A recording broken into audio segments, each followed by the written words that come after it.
Hello student, welcome back our YouTube channel Education Hub पे आपका स्वागत है। आज का हमारा टॉपिक होगा राजस्थान का एकीकरण। राजस्थान का एकीकरण टॉपिक राजस्थान की आने वाली सभी प्रतियोगी परीक्षाओं के लिए इम्पोर्टेंट है और राजस्थान के एकीकरण में मैं जितने भी एकीकरण में चरण हुए हैं मैं इसकी एक ट्रिक बताऊंगी ताकि आसानी से आपको याद हो जाए और आपका एक भी एग्जाम में क्वेश्चन छूटे नहीं इससे रिलेटिव।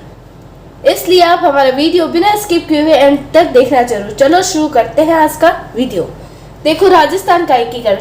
अब राजस्थान का एकीकरण सबसे पहले स्वतंत्रता के समय भारत में कितनी रियासत थी ये क्वेश्चन पूछा जाता है।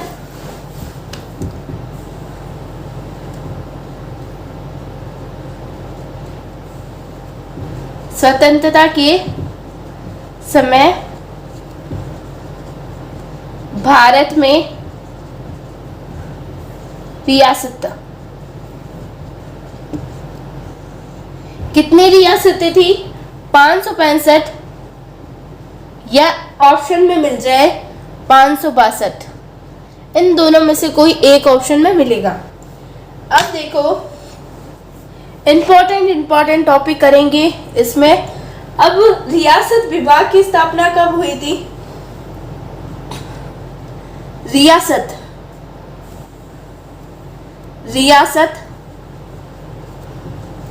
विभाग की स्थापना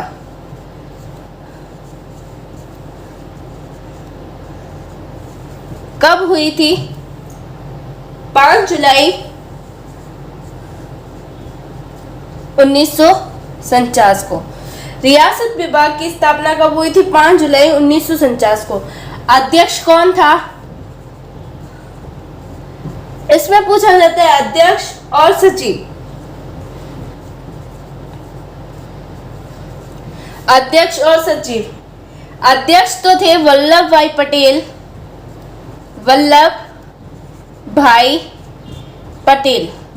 कौन थे? वल्लभ भाई पटेल। और सचिव कौन थे? वीपी मेनन। कौन थे? वीपी मेनन। कौन थे? वीपी मेनन। अब देखो 3 ऐसी रियासतें थी। अब रियासत विभाग की स्थापना करने का कारण क्या था? वल्लभ भाई पटेल ने कहा 15 अगस्त 1949 से पहले 15 अगस्त 1949 से पहले जितनी भी रियासत है वह क्या हो जाए? विलय पत्र पर क्या कर दे? हस्ताक्षर कर दे। ये किसने घोषणा की थी? वल्लभ भाई पटेल ने। अब सबसे पहले हस्ताक्षर करने वाली रियासत कौन सी थी? कौन सी थी? बीकानेर रियासत। सबसे पहले हस्ताक्षर किस रियासत ने किए थे? सबसे पहले हस्ताक्षर किसने किए थे? कौन सी रियासत थी? बीकानेर। अब बीकानेर का कौन था उस समय? सादुल सिंह। कौन था? सादुल सिंह क्या था? राजा था। कब की थी इसने? 7 अगस्त 1949 को। 7 अगस्त 1949 को। अब सबसे बाद की या तो सबसे पहले की पूछी जाती है और या पूछा जाता है सबसे बाद में। सबसे बाद में हस्ताक्षर करने वाली रियासत कौन सी थी? सबसे बाद में हस्ताक्षर रियासत कौन सी थी? धौलपुर रियासत। कौन सी थी? धौलपुर।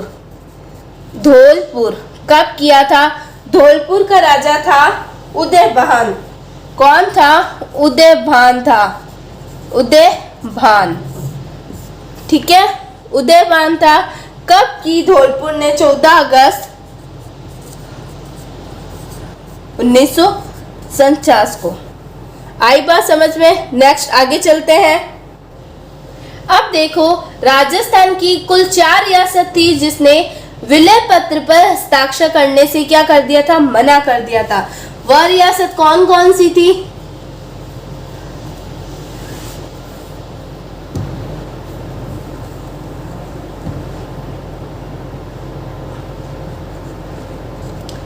चार रियासतें थी।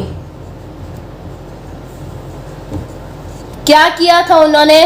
हस्ताक्षर करने से क्या कर दिया था, मना कर दिया था। कौन कौन सी थी, इसकी ट्रिक है ABDJ। क्या है, ABDJ। ABDJ आसानी से याद हो जाएगी। अब A का मतलब होता है अलवर है, B का भरतपुर, और D का है डूंगरपुर, और J का है जोधपुर।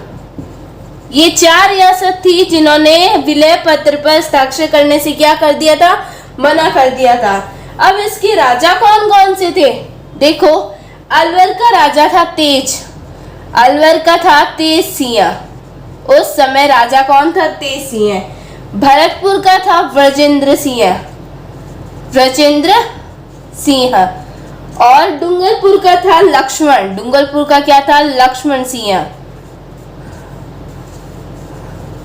और जोधपुर का सबसे फेमस राजा था हुणत सिंह, हुणत सिंह या हनुमंत सिंह। इसने क्या किया था, ये किससे मिला था, मोहम्मद अली जिन्ना से मिला था। ये 4 रियासत थी जो राजस्थान, जो भारत पत्र विलय पत्र पर हस्ताक्षर करने के लिए इन्होंने मना किया था। इसके राजा आपको याद रखना है। अब देखो ऐसी रियासतें थी जिनको स्वतंत्रता थी कि वह किस किस के साथ मिलना चाहती है। वह कौन कौन सी रियासतें थी जिनको स्वतंत्रता थी कि वो खुद डिसाइड करे कि वह किस में मिलना चाहती है। चलो वह देख लेते हैं। देखो स्वतंत्रता की शर्तें, 4 रियासतें थी। पहले स्वतंत्रता की शर्तें क्या थी, जिनकी जनसंख्या क्या हो, जिनकी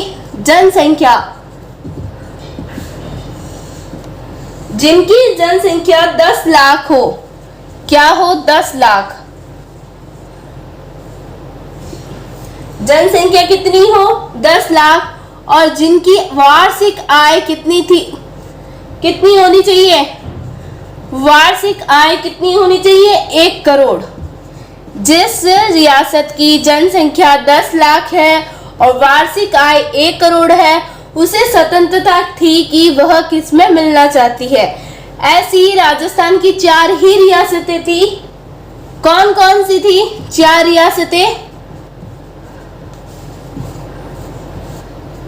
ट्रिक है JJBU,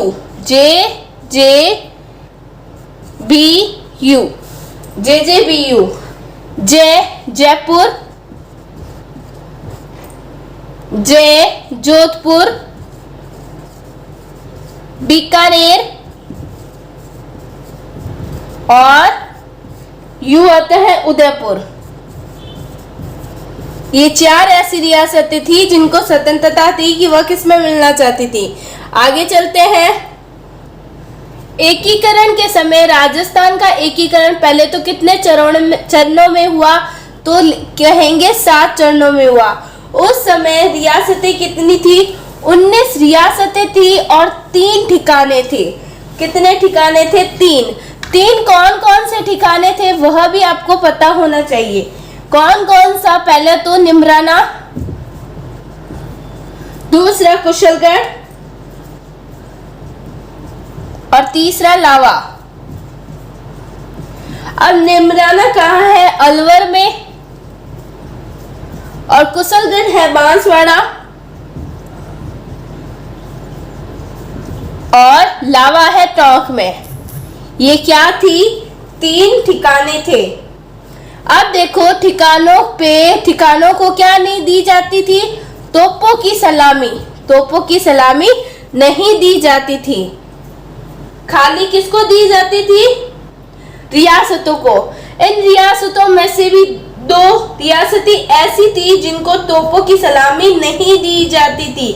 वह कौन कौन सी है, वह रियासतें, ये क्वेश्चन पूछा जाता है, पूछा भी गया है। वह रियासतें जिनको तोपों की सलामी नहीं दी जाती थी, कौन कौन सी है, एक तो शाहपुरा और दूसरा है किशनगढ़। शाहपुरा और किशनगढ़ रियासतों को तोपों की सलामी नहीं दी जाती थी। नेक्स्ट देखो, राजस्थान का एकीकरण प्रारंभ कब हुआ था? 18 मार्च 1948 को प्रारंभ हुआ था। खत्म कब हुआ था? 1 नवंबर 1956 को क्या हुआ था? खत्म हुआ था। राजस्थान का एकीकरण में लगा समय कितना था? यह क्वेश्चन पूछा जाता है। कितना लगा था? 8 साल 7 महीने 14 दिन का समय लगा था। अब मैंने बताया था कि 7 चरणों में राजस्थान का एकीकरण हुआ। कौन कौन से हैं? मत्स्य संघ, पूर्व राजस्थान, संयुक्त राजस्थान, वृहद राजस्थान, संयुक्त वृहद राजस्थान, राजस्थान संघ और राजस्थान। ये सीक्वेंस में ही है, तो आपको इसी तरह ही याद रखना है। अब इसकी डेट देख लेते हैं। अब पहले बात करते हैं मत्स्य संघ। मत्स्य संघ हुआ था 18 मार्च 1948। 18 मार्च 1948। अब पूर्व राजस्थान 18 मार्च, फिर क्या रख लो? 25 मार्च। क्या रख लो? 25 मार्च 1948। अब 25 मार्च के बाद 18 अप्रैल 18 अप्रैल 1948। फिर वृहद राजस्थान आता है 30 मार्च 1949। 18 मार्च, 25 मार्च, 18 अप्रैल 1948, 30 मार्च 1949, 30 मार्च 1949। फिर आता है संयुक्त वृहद राजस्थान आता है 30 मार्च 1949। फिर आता है 15 मई, 15 मई, मार्च के बाद में मई, 15 मई 1949, 15 मई 1949। फिर आता है राजस्थान संघ 26 जनवरी 1950, 26 जनवरी 1950। फिर आता है राजस्थान हुआ था 1 नवंबर 1956। ये क्या हो गया? इसका अंत। यहाँ पे क्या हुआ था? खत्म। यहाँ से क्या हुआ था? शुरू। आज की क्लास में हम इतना ही करेंगे। नेक्स्ट क्लास में हम करेंगे कि इन 7 चरणों में क्या क्या हुआ, कौन सी राजधानी बनाई गई, कौन राज प्रमुख था, किसने उद्घाटन किया, ये सब नेक्स्ट क्लास में करेंगे। आई होप आज का वीडियो आपके लिए हेल्पफुल होगा। अगर हेल्पफुल रहा है या आपको अच्छा लगा है तो इसे ज़्यादा से ज़्यादा लाइक कीजिए और अपने दोस्तों को शेयर कीजिए। अगर आप हमारे चैनल पे पहली बार विजिट कर रहे हैं तो हमारे चैनल को सब्सक्राइब कर लीजिए ताकि आने वाली हर वीडियो की नोटिफिकेशन आपको टाइम से मिल सके।